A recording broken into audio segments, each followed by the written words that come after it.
ఓం గం గణాధిపతయే నమః. హాయ్ అండి, అందరికీ నమస్కారం. మనం ఈరోజు ఈ వీడియోలో జూన్ 14వ తేదీన సంకష్టహర చతుర్థి. ఈ రోజున మీ కష్టాలన్నీ తీరి అఖండ రాజయోగం కలగాలంటే మనం ఏం చేయాలో మనం ఇప్పుడు ఈ వీడియోలో తెలుసుకుందాం. ఈ వీడియో కనుక మీకు నచ్చినట్లయితే లైక్ చేయండి, షేర్ చేయండి, సబ్స్క్రైబ్ చేసుకోండి. Please like me, share me. Thank you for watching. ఈ నెల జూన్ 14వ తేదీన శనివారం నాడు సంకష్టహర చతుర్థి ఏర్పడింది. జ్యేష్ఠమాసములో అందులోనూ శనివారంతో కలిసొచ్చిన చతుర్థి చాలా శక్తివంతమైనది. ఈ రోజున వినాయకుడిని పూజిస్తే ఎన్ని సమస్యలున్నా సరే వెంటనే తొలగిపోతాయి. సంకష్ట చతుర్థి అంటే మన కష్టాలన్నీ వెంటనే తొలగిపోయే రోజు. ఈ రోజున గణపతిని ఎలా పూజించాలి, ఎలాంటి విధి విధానాలను పాటించాలి అనే విషయాలను గురించి తెలుసుకుందాము. జూన్ 14 శనివారం నాడు ఇంట్లో వినాయకుడిని పూజిస్తే ఇక మీ కుటుంబానికి పట్టిందల్లా బంగారమే. మీ ఇంటికి పుష్కలంగా డబ్బు చేరుతుంది. నరక బాధల నుండి విముక్తి లభించి కోరిన కోరికలన్నీ తప్పనిసరిగా నెరవేరుతాయి. జూన్ 14న సంకష్టహర చతుర్థి రోజున మహిళలు ఉదయాన్నే నిద్రలేచి ఇల్లంతా శుభ్రం చేసుకొని ఇంటి గడపలకు పసుపు రాసి ఇంటి ముందు ముగ్గులు వేసి చక్కగా తలస్నానం చేసి ఇంట్లో గణపతిని వ్రతాన్ని ఆరంభించుకోవాలి. ఈ శక్తివంతమైన వ్రతాన్ని ప్రారంభించే ముందుగా పూజ గదిలో ముగ్గు వేసుకోవాలి. అలాగే కొన్ని అక్షంతలు సిద్ధం చేసుకోవాలి. వినాయకుని పూజలో ఎరుపు రంగు పుష్పాలతో వినాయకుడిని పూజిస్తే మీ పూజకు రెట్టింపు ఫలితము దక్కుతుంది. కాబట్టి ఎరుపు రంగు పూలతో గణపతిని అలంకరించి పూజ గదిలో ఒక చిన్న దీపాన్ని వెలిగించుకోవాలి.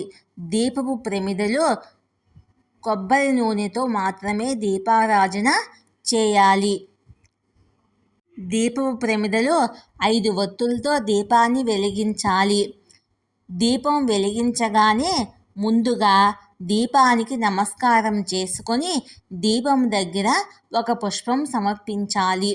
పూజ గదిలో దీపం వెలిగించిన తర్వాత గణపతి పటం ముందు ఒక ఎర్రటి వస్త్రాన్ని పరచి అందులో 3 గుప్పిళ్ళ బియ్యము, 2 వక్కలు, 2 ఎండు ఖర్జూరాలు, అలాగే 11 రూపాయల బిళ్ళలను వేసి ఆ ఎరుపు వస్త్రంతో గణపతికి ముడుపు కట్టుకోవాలి. వినాయకుడికి ముడుపు కట్టేటప్పుడు మీ మనసులోని కోరికలన్నీ గణపతిపై చెప్పుకుంటూ 3 ముళ్ళు వేస్తూ స్వామివారికి ముడుపు కట్టాలి. ఈ ముడుపును పూజ గదిలోనే పెట్టి ముడుపుకు నమస్కారం చేసుకొని ఓం గం గణపతియే నమః అనే మంత్రాన్ని 108 సార్లు పఠించాలి. ఇక పూజలో గణపతికి నైవేద్యంగా అరటి పండ్లను నివేదించవచ్చు, లేదా ఒక చిన్న బెల్లం ముక్కను నివేదించినా సరిపోతుంది. ఈ రోజున వినాయకుడికి ఉండ్రాళ్ళంటే చాలా ఇష్టము కనుక ఉండ్రాళ్ళు సమర్పిస్తే మీ కోరికలు వెంటనే నెరవేరుతాయి. చివరగా వినాయకుడికి హారతి ఇచ్చి ముడుపుకు కూడా హారతి ఇచ్చి వినాయకుడికి నమస్కారం చేసుకొని 5 ప్రదక్షిణలు చేయాలి. తర్వాత తలపైన అక్షంతలను వేసుకొని మీ పూజను ముగించుకోవాలి. వినాయకుడి పూజా సమయంలో విఘ్నేశ్వర అష్టోత్తరాన్ని చదువుకోవాలి. ఈ రోజున వినాయకుడికి గరికతో తెల్ల జిల్లెడు పూలతో పూజించినట్లయితే విఘ్నేశ్వరుడు త్వరగా ప్రసన్నం అవుతాడు. ఈ విధంగా ఉదయం పూజ చేసి మరలా సాయంత్రం కూడా తలస్నానం చేసి పూజ గదిలో దీపం వెలిగించి ఉదయం కట్టిన ముడుపుకు నమస్కారం చేసి ఆ ముడుపును ఇప్పతీసి ఆ ముడుపులో ఉన్న బియ్యముతో పరవాన్నం చేసి వినాయకుడికి నైవేద్యంగా సమర్పించి ఆ ప్రసాదాన్ని ఇంట్లో ఉన్న కుటుంబమంతా స్వీకరించాలి. వినాయకుడికి అత్యంత ప్రీతికరమైన వాటిలో గరిక ఒకటి. కాబట్టి ఈ సంకష్టహ చతుర్దశి రోజున ఇంట్లో పూజ చేసేటప్పుడు 21 గరిక ఆకులను తెచ్చి మీ పూజ గదిలో ఉన్న గణపతికి నమస్కరించి మీ మనసులో ఏదైనా కోరుకోండి. కోరిన కోరికలన్నీ ఖచ్చితంగా నెరవేరుతాయి. అదేవిధంగా మీ భర్త ఆదాయము విపరీతంగా పెరిగిపోయి మీ భర్తకు అదృష్టం కలిసి రావాలంటే ఈ సంకష్టహర చతుర్దశి రోజున 21 యాలకులను తీసుకొని ఆ యాలకులను ఒక దారానికి గుచ్చి ఒక యాలకులను మాలగా తయారు చేసి గణపతి పటానికి అలంకరించండి. ఇంట్లో పూజ పూర్తయిన తర్వాత ఈ యాలకుల మాలను తీసి మీ బీరువాలో కానీ మీ పర్సులో కానీ పెట్టుకోండి. ఇక మీ ఇంటికి ఆదాయం విపరీతంగా పెరిగిపోతుంది. మీ భర్తకు కూడా అదృష్టం కలిసి వస్తుంది.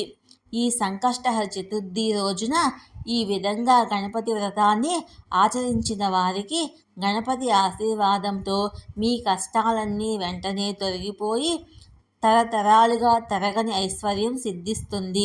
ఈ రోజున ఇంట్లో పూజ చేయలేని వారు కనీసం మీ పూజ గదిలో ఒక దీపాన్ని వెలిగించి ఓం గం గణపతియే నమః అనే మంత్రాన్ని చదువుకోండి. ఈ గణపతి వ్రతాన్ని ఆచరించేవారు తప్పనిసరిగా ఒక పూట ఉపవాసం ఉండాలి. ఈ రోజున ఉపవాసం ఉన్నవారికి సకల పాపాలన్నీ తొలగిపోయి జన్మజన్మల అదృష్టం కలిసి వస్తుంది.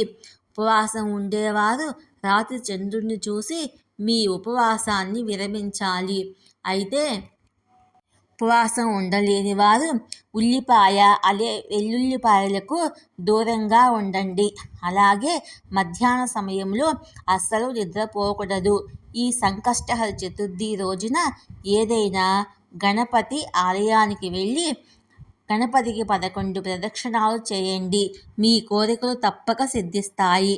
ముఖ్యంగా అప్పుల సమస్యలతో బాధపడేవారు గణపతి ఆలయములో నెయ్యి దీపం వెలిగించండి. అప్పుల సమస్యలన్నీ వెంటనే తీరిపోతాయి. అలాగే గణపతి ఆలయంలో గరికమాలను సమర్పిస్తే ఈ సంవత్సరమంతా డబ్బు సమస్యలు ఏర్పడకుండా వినాయకుడి ఆశీర్వాదం మీ ఇంటిపై ఉంటుంది. అదేవిధంగా భార్యాభర్తల మధ్య కలహాలు, కుటుంబ సమస్యలతో బాధపడేవారు గణపతి ఆలయంలో వినాయకుడికి అరటి పండ్లను సమర్పించండి. కుటుంబ సమస్యలన్నీ తొలగిపోతాయి. ఇక మీ ఇంటికున్న అష్టదరిద్రాలు తొలగిపోయి డబ్బు పరంగా మీ ఇంటికి బాగా కలిసి రావాలంటే ఈ సంకష్టహర చతుర్థి రోజున ఒక నిమ్మకాయను ఎర్రటి వస్త్రంలో కట్టి మీ ఇంటి గుమ్మం ముందు కట్టండి. ధనపరంగా మీ ఇంటికి బాగా కలిసి వస్తుంది. ఇక వివాహమైన ఆడవారు ఈ రోజున తప్పనిసరిగా కుంకుమ బొట్టు పెట్టుకోవాలి. ఏ స్త్రీ అయితే కుంకుమ బొట్టు పెట్టుకుంటుందో ఆ స్త్రీకి దీర్ఘ సుమంగళిత్వం ప్రాప్తిస్తుంది. ఇక జాతక దోషాలతో ఇబ్బంది పడేవారు, శని దోషాలతో బాధపడేవారు జమ్మి చెట్టుకు ప్రదక్షిణాలు చేయండి. మీ జాతకంలో ఉన్న దోషాలన్నీ తొలగిపోతాయి.